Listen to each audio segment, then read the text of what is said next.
আজকের এই প্রতিবাদ সমাবেশের সম্মানিত সভাপতি, দেশ বাঁচাও মানুষ বাঁচাও আন্দোলনের সভাপতি রফিকুল ইসলাম রিপন, সম্মানিত জাতীয় নেতৃবৃন্দ, সাংবাদিক বন্ধুরা, সুধীমণ্ডলী, আসসালামু আলাইকুম। বিশেষ কাজ থাকার কারণে আমি শুরুতেই ক্ষমা চেয়ে নিচ্ছি। আমার চলে যেতে হবে বিধায় এটার দৃষ্টিকটু অনিয়ম, সেই জন্য ক্ষমা চেয়ে নিচ্ছি। আমাদের সাবেক ছাত্র নেতা, বিএনপির চেয়ারপারসন দেশনেত্রী বেগম খালেদা জিয়ার সম্মানিত উপদেষ্টা জননেতা হাবিব সাহেব, এখানে আমাদের সাবেক সংসদ সদস্য সহ জাতীয় নেতৃবৃন্দ আছেন, তারা এই সভা থাকবেন এবং বক্তব্য দেবেন। বন্ধুরা, পার্শ্ববর্তী দেশ ভারত, আমরা তাকে বন্ধু মনে করলেও তার আচার আচরণ সম্প্রতি এতটাই বৈরী যা ভাষায় ব্যাখ্যা করা মুশকিল। সে বাংলাদেশের মানুষকে সেই দেশ বন্ধু হিসাবে মনে করে না, হাসিনা এবং আওয়ামী লীগ ছাড়া। হাসিনা এবং আওয়ামী লীগই তাদের বন্ধু। এই হাসিনা ফ্যাসিস্ট, গণহত্যাকারী, লুটেরা এবং জনরোষে জনগণের গণ অভ্যুত্থানে সে পালিয়ে গেছে, যার বিচার চলছে, বিচার হবে, তাকে আশ্রয় দিছে পার্শ্ববর্তী দেশ ভারত।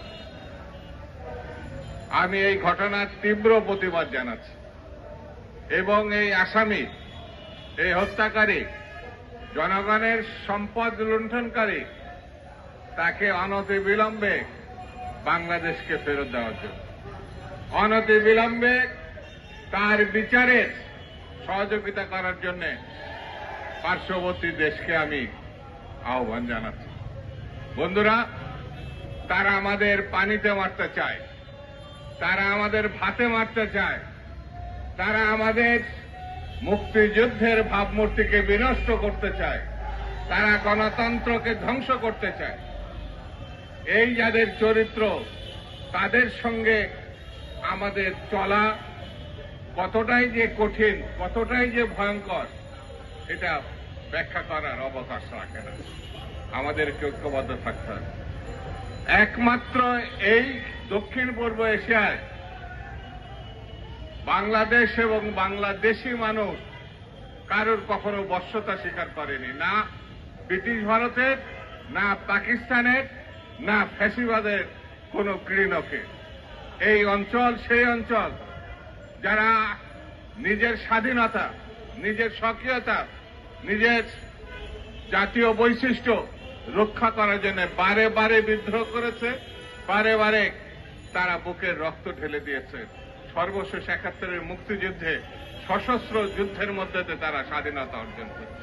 অনেকে দাবি করে তারা আমাদের জায়গা দিয়েছিল, প্রশিক্ষণ দিয়েছিল, অস্ত্র দিয়েছিল, আর তার বিনিময়ে আমাদেরকে কত সম্পদ তারা লুণ্ঠন করেছে ৭১ পরবর্তীতে, তার ব্যাখ্যা করে বোঝানো খুব কঠিন।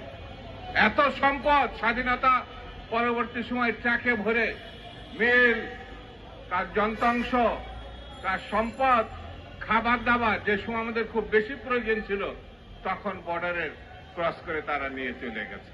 সেই জন্য আমাদেরকে এই দেশ সম্বন্ধে, এই ভূখণ্ড সম্বন্ধে, এই দেখেন গণঅভ্যুত্থানের ১ বছর আগে হওয়ার পরে সারা বিশ্বে তারা প্রচার করেছিল এখানে নাকি হিন্দু সম্প্রদায় নিরাপদ না।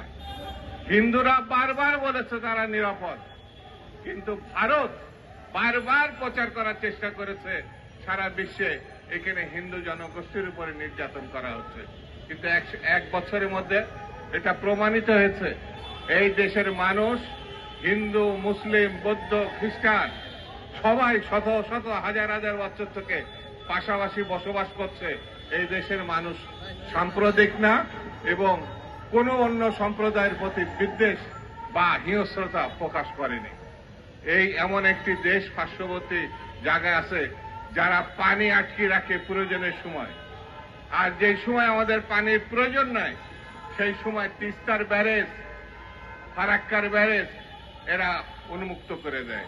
পানিতে আমাদের ক্ষেত খামার, মানুষের সম্পদ বিনষ্ট হয়। আমাদের প্রতিটা বর্ডারে অঞ্চলে সমস্ত সড়ক পথের ব্যবসা বাণিজ্য তারা বন্ধ করে দিয়েছে, এগুলো লিখিতভাবে নিষেধাজ্ঞা দিয়েছে। আমরা তীব্র প্রতিবাদ করি।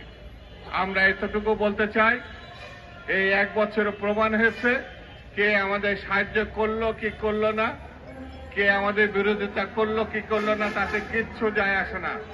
বাংলাদেশের মানুষ তার যোগ্যতায়, তার কর্মদক্ষতায়, তার বুদ্ধিমত্তায় অতীতে যেমন টিকে ছিল, এখন যেমন টিকে আছে, ভবিষ্যতেও টিকে থাকবে।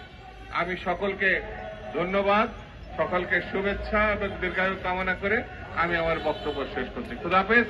বাংলাদেশ জিন্দাবাদ।